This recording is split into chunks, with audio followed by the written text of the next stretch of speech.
that sustainable development should be at the center of the economy. You say it's not just a project, it is at the heart. And you hold it is not anti-economics. Many say it is. What do you answer? It seems to me that we have here two options with regard to the way in which natural capital plays in our economy. What it means by natural capital: the water you drink, the air you breathe, the land you use to produce your food, the space for your housing, your health, your nutrition, your education. All of this is part of what we mean by living in harmony in the human environment as well as in the natural environment. The question is whether this is just a new thing, it's just an addition to the general economics, or economics needs to run under the principles of sustainability. We believe that we need to run under the principle of sustainability, and economics and social and politics needs to adjust to this principle of sustainability and not the other way around. Today, the neoliberal system just maximizes profit, expands the market, and consumption, and then what is left, we give it to social policy and to environmental policy. To do more of that is not really what we are proposing. We are saying sustainability is a principle, is a way of life, is a way to deal with inequities, quality of life, health, and therefore we are taking this path where sustainability is everything, everywhere, and not just a new topic. It's the only option we have.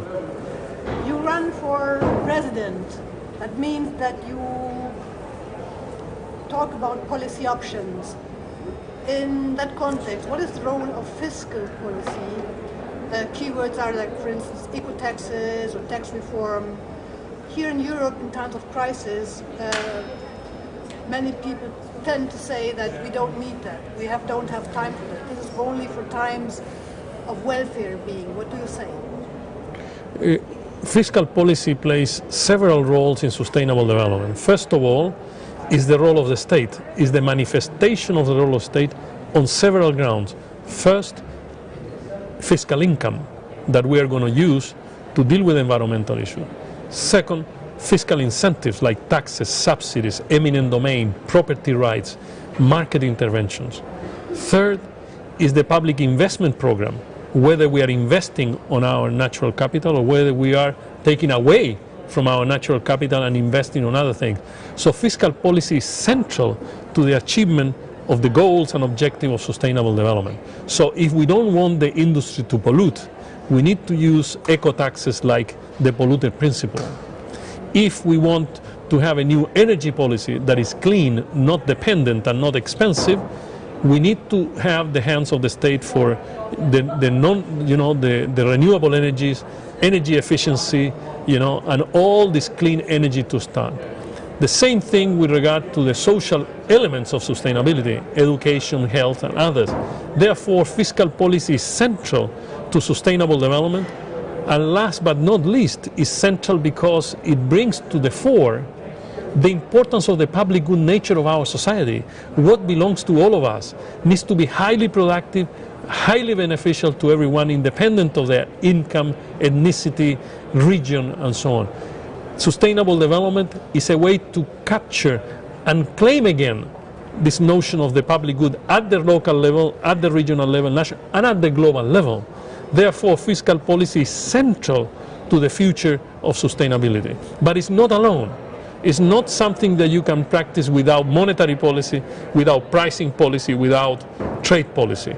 Because you can have a good fiscal policy that is soaked away by the wrong trade policy. And so fiscal policy is the hands of the state, but trade policy, production policy are very important to change the industry, to change the way we produce, the way we consume, the way we dispose. So fiscal policy is at the center, particularly in Europe. We have other policies. We have monetary policy, we have pricing policy, and many other policies that we accompanied in Latin America. But fiscal policy is central to the future of sustainability in every country.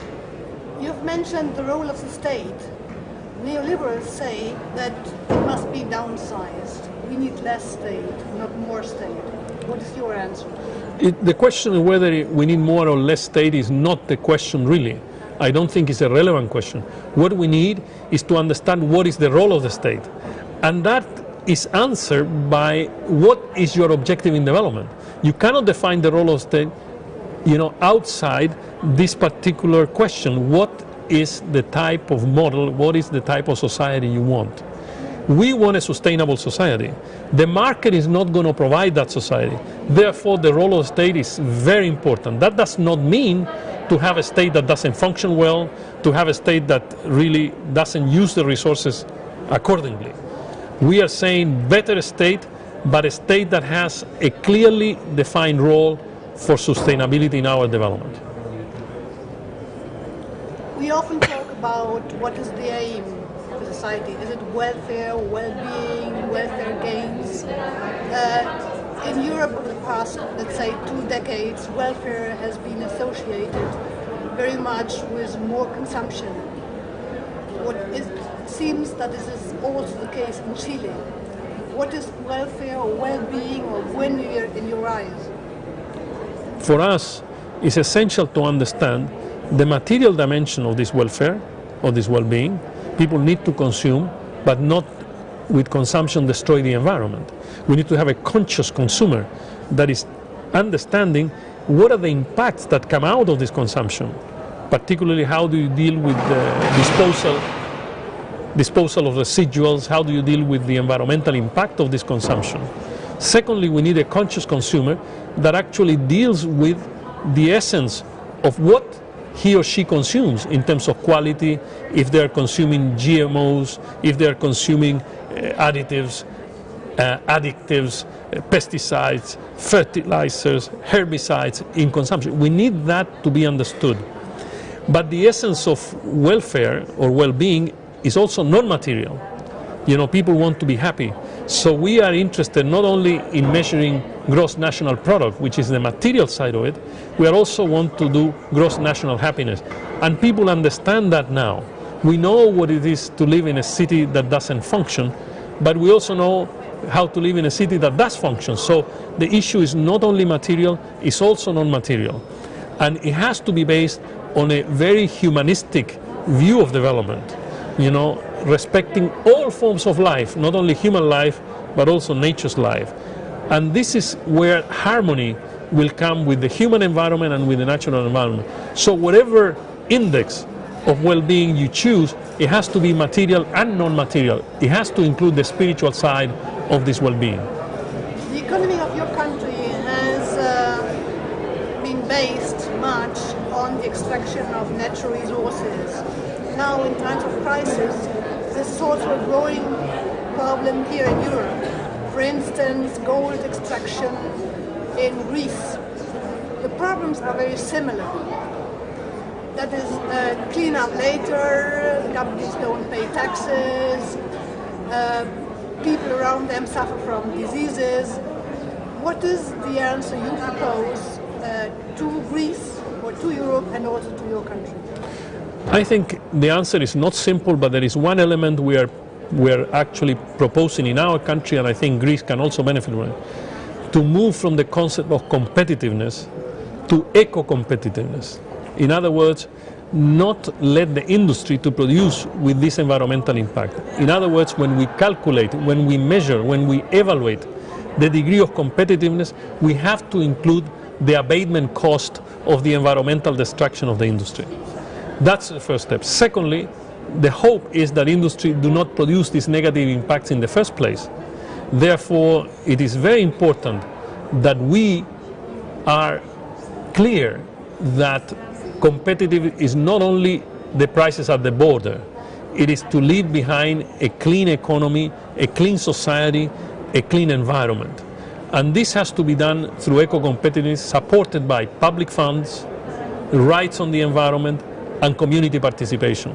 Citizenship is not just a word, it's a way of life where people have to participate in the decisions of the government, in the decision of the market, and therefore eco-competitiveness is very important for us. A last question. It seems that we share many problems between your country and our country. both countries or the European Union and Chile are linked by a free trade agreement which is at the brink of being modernized. What has to be done that it becomes a good agreement and not one that continues the unsustainable path it is currently providing for? In the past, most trade agreements are very biased in favor of trade. This sounds like repetitious, but this is essential.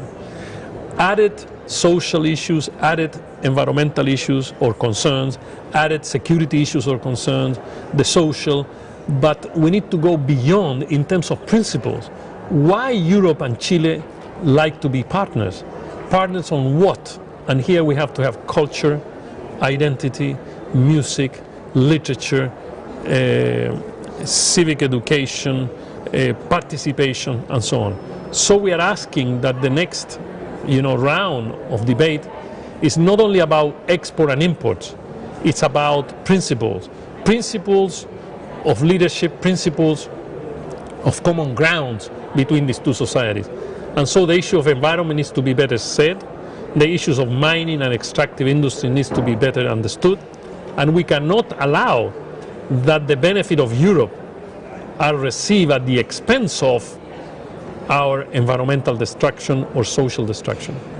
We cannot have a green economy here at the expense of the dirty economy somewhere else. Thanks a lot, Alfredo Sfeir. Thank you very much. Thank you.